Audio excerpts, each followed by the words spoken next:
எல்லாருக்கும் வணக்கம். Lucky fusion கிச்சனில் இன்றைக்கி ஒரு சாலட் ரெசிபி பார்க்க போகிறோம். என்ன சாலட்? Pasta salad. வாங்க இதுக்கு முதல்ல தேவையான பொருட்களை பார்த்துக்கலாம். 1லேருந்து 1.5 கப் பாஸ்தா. நான் இங்கே ஃபுசிலி பாஸ்தா எடுத்திருக்கேன். ஒரு பெரிய வெங்காயம். இதை இந்த வெங்காயத்தை கட் பண்ணி வச்சுக்கோங்க. அப்புறமா இந்த குட்டி குட்டி தக்காளி, செரி டொமேட்டோன்னு சொல்லுவாங்க தெரியுமா, அது 10 எடுத்துக்கலாம், இல்லை ஒரே ஒரு பெரிய தக்காளி எடுத்துக்கலாம். இந்த தக்காளியும் கட் பண்ணி வச்சுக்கோங்க. இதுக்கப்புறம் பார்த்திங்கன்னா நான் ஒரு வெள்ளரிக்காய் எடுத்திருக்கேன். இங்கே நான் இங்கிலீஷ் குக்கும்பர் யூஸ் பண்ணுறேன், ஏன்னா இதில் விதை அந்தளவுக்கு தெரியாது. நம்ம ஊர் வெள்ளரிக்காய் யூஸ் பண்ணுறீங்க அப்படின்னா விதையை எடுத்துருங்க. பிஞ்சு வெள்ளரிக்காய் யூஸ் பண்ணுறீங்கன்னா பிரச்சனை கிடையாது. வெள்ளரிக்காவை கட் பண்ணி வச்சுக்கோங்க. அதுக்கப்புறம் ஒரு 5 காளான், ஒரு பல்லு பூண்டு எடுத்திருக்கேன். இந்த பூண்டை தோல் உரிச்சிட்டு நல்லா குட்டி குட்டியாக கட் பண்ணி வச்சுக்கணும். ரொம்ப குட்டி குட்டியாக கட் பண்ணுறது கஷ்டமாக இருந்துச்சு அப்படின்னா நசுக்கி வச்சுக்கோங்க. மஷ்ரூமை எப்போவுமே கொஞ்சம் பெருசாக கட் பண்ணுங்கள், ஏன்னா நம்ம குக் பண்ணச்சே மஷ்ரூம் சுருங்கிடும். அதனால் ரொம்ப குட்டி குட்டியாக கட் பண்ணிங்கன்னா எந்த டிஷ்லேயுமே மஷ்ரூம் இருக்கிறதே தெரியாது. இதுக்கப்புறமா ஒரு 1/2 கப் நான் ஆலிவ் ஆயில் எடுத்துக்கிறேன். 2லேருந்து 3 டேபிள் ஸ்பூன் பால்சாமிக் வினிகர் எடுத்துக்கிறேன். பால்சாமிக் வினிகர் மட்டும் இல்லைங்க, எந்த வினிகர் வேணால் இதில் நீங்கள் சேர்த்துக்கலாம். வினிகரே இல்லைன்னு சொல்கிறவங்க லெமன் ஜூஸ் சேர்த்துக்கோங்க, அதுவே போதுமானது.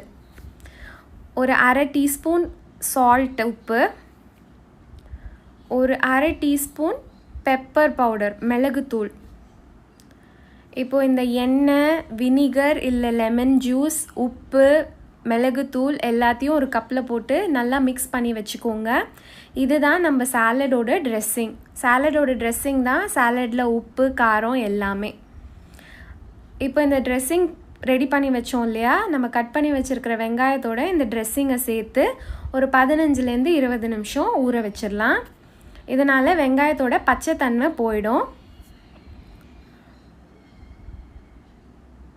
இப்போ நம்ம பாஸ்தா குக் பண்ணிக்கலாம். நான் இங்கே ஃபுசிலி பாஸ்தா எடுத்திருக்கேன்.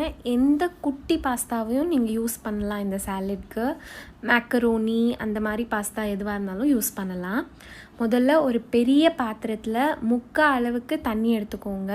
நம்ம பாஸ்தா ரொம்ப கம்மியாக தான் குக் பண்ண போகிறோம் அப்படின்னாலும் தண்ணி நிறைய எடுக்கணும். அதே மாதிரி உப்பும் நிறைய சேர்க்கணும், ஏன்னா நம்ம இந்த தண்ணியை எப்படியும் வடிச்சிருவோம், அதனால் உப்பு அந்தளவுக்கு தெரியாது. இப்போ தண்ணியில் உப்பு சேர்த்துட்டு நான் இந்த தண்ணியை நல்லா கொதிக்க விட போகிறேன். இப்போது தண்ணி நல்லா கொதி வந்துடுது. இப்போ இந்த ஸ்டேஜில் நான் என்னோடய பாஸ்தாவை சேர்த்துக்க போகிறேன். நான் அளந்து வச்சுருக்கேன் இல்லையா, ஒரு 1.5 கப் பாஸ்தா, அதை நான் சேர்த்துக்கிறேன்.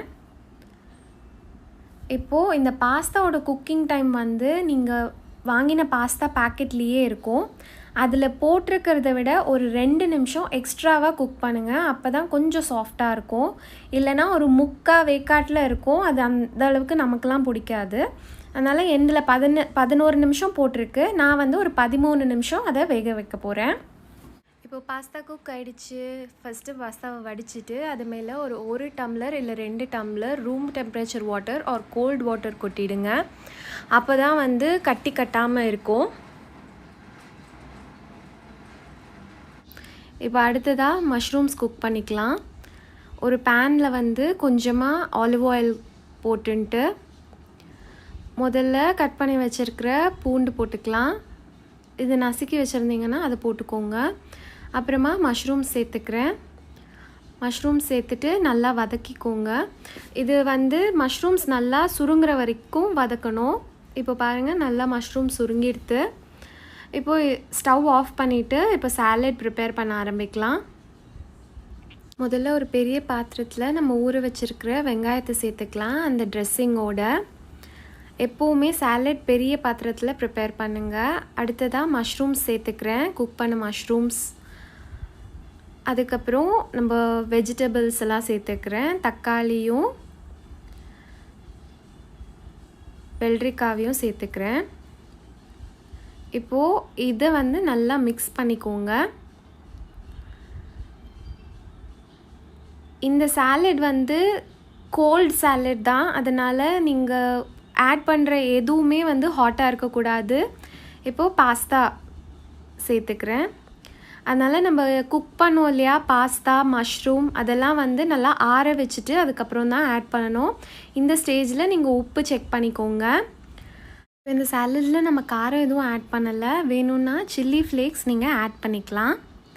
இப்போ கடைசியாக நம்ம கொஞ்சமாக பேசில் அண்ட் ஆரிகானோ சேர்க்கலாம். பேசில் ஆரிகானோ இல்லை அப்படின்னா ஒன்றும் பிரச்சனை இல்லை, கொத்தமல்லியை கட் பண்ணி போட்டுக்கோங்க குட்டி குட்டியாக, அதுவே போதும்.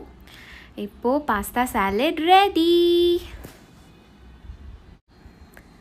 எல்லோரும் கண்டிப்பாக ரெசிபி ட்ரை பண்ணிவிட்டு கமெண்ட்ஸ் ஷேர் பண்ணுங்கள். வீடியோவை லைக் பண்ணுங்கள், ஷேர் பண்ணுங்கள். லக்கி ஃபியூஷன் கிச்சன் சேனலை சப்ஸ்கிரைப் பண்ணுங்கள். நன்றி, வணக்கம்.